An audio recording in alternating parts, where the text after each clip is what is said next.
Indonesia is a heaven of art. Negeri yang melampaui semua ekspektasi. Gugusan pulaunya yang saling membentang dari sudut barat hingga sudut timur, di mana 2/3 luas lautan lebih besar daripada luas daratan, menjadi ciri khas sendiri bagi negara kepulauan terbesar kedua di dunia. Indonesia tanah air beta, pusaka abadi nan jaya.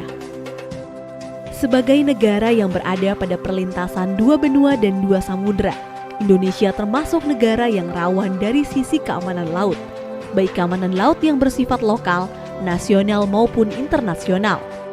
Begitu juga dengan keberadaan pulau-pulau kecil dan terluarnya, yang perlu mendapatkan perhatian karena menjadi tapal batas antar negara tetangga yang sama-sama penting. Menjaga pulau-pulau terdepan yang menjadi teras utama bagi wilayah Indonesia merupakan hal yang sangat penting dan menjadi kewajiban bagi seluruh warga negara Indonesia. Istilahnya saya udah ada jaminan. Hak saya di sini tidak ada yang bisa mengganggu-gugat, tidak ada yang istilah bisa mengusir saya. Alhamdulillah istilahnya saya nyaman berada di dalam rumah saya sendiri. Kalau seandainya nggak ada sertifikat, istilahnya saya berada di rumah tapi was-was, takut diusir sama orang lain karena aturan-aturan mereka. Jadi dengan adanya sertifikat, ada jaminan dari pemerintah, insya Allah ke depan kami merasa nyaman di pulau ini.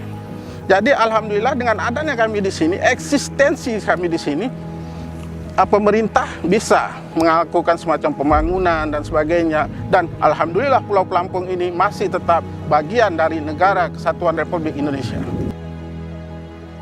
Pemerintah Indonesia secara konsisten terus berupaya menjaga kedaulatan negara dengan melindungi pulau-pulau terluar Indonesia, memberdayakan masyarakat dalam rangka peningkatan kesejahteraan, serta melindungi kelestarian budaya Indonesia melalui sertifikasi tanah masyarakat yang dilakukan Kementerian ATR BPN.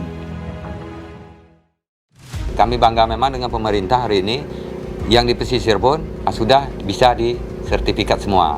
Jadi memang sekali lagi saya sebut, memang bangga memang Bu. Puas kami sebagai masyarakat puas. Jadi hak kita sebagai masyarakat tuh memang ada. Kita tinggal di suatu pulau ini, kita tidak mengaku-ngaku ini pulau kita. Sebagai negara kepulauan, budaya maritim pun menjadi bagian yang tak terpisahkan dari kehidupan masyarakat yang memiliki kearifan lokal dalam mengelola dan memanfaatkan sumber daya laut.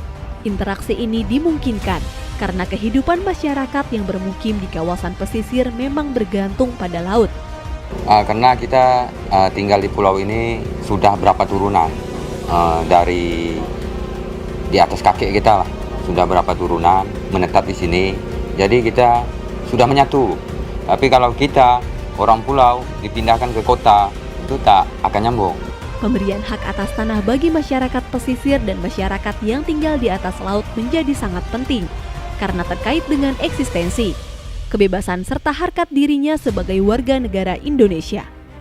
Karena dengan adanya kepemilikan hak atas tanah dapat menjamin kesejahteraan warga negara yang lebih produktif. Menjaga pulau-pulau terdepan bukan hanya sekedar pulaunya saja, namun terdapat pula kebudayaan masyarakat seperti Pulau Penyengat yang memiliki kekayaan berupa peninggalan bangunan budaya Melayu dengan sejuta pesona dan telah ditetapkan sebagai cagar budaya yang harus dijaga kelestariannya karena menjadi bukti bahwasannya di pulau kecil ini roda pemerintahan kerajaan Melayu dijalankan.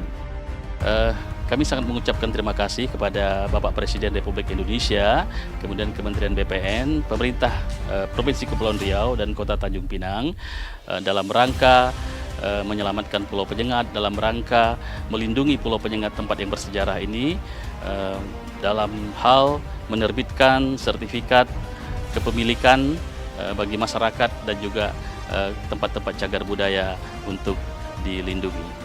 Pemerintah berhasil memenuhi kewajiban administrasi pertanahan dengan sistem informasi spasial dan yuridis, serta mengesahkan hak atas tanah, menciptakan kepastian hukum dan rasa aman. Hingga 17 Agustus 2023, lebih dari 106 juta dari target 126 juta bidang tanah terdaftar di Indonesia, melalui skema seperti pendaftaran tanah sistematis lengkap, redistribusi, dan lainnya. Meski demikian, untuk mencapai legalisasi hak atas tanah di seluruh Indonesia pada tahun 2024, perlu mengatasi 4 masalah utama, termasuk legalisasi tanah di wilayah pesisir, penyelesaian konflik agraria pada aset negara, tanah transmigrasi dan redistribusi tanah dari pelepasan kawasan hutan. Diperlukan komitmen lintas sektor, hubungan pusat daerah, dan partisipasi masyarakat guna mengatasi tantangan ini, serta mewujudkan tujuan program strategis nasional reforma agraria. Dalam rangka mendukung pelaksanaan gugus tugas reforma agraria, saat ini Kementerian ATR BPN menghadirkan platform Bumi GTRA yang merupakan wadah informasi GTRA tingkat pusat, provinsi, dan kabupaten atau kota, guna mempercepat penyelesaian permasalahan pertanahan yang menjadi agenda dari reforma agraria yang berbasis digital, dengan prinsip keterbukaan dan kemudahan akses data dan informasi. Dalam menyelesaikan semua persoalan reforma agraria, Kementerian ATR BPN tidak dapat berjalan sendiri. Diperlukan adanya kolaborasi dan komitmen bersama dari seluruh unsur pendukung dan pemangku kepentingan untuk berkontribusi mewujudkan cita-cita reforma agraria demi mensejahterakan rakyat.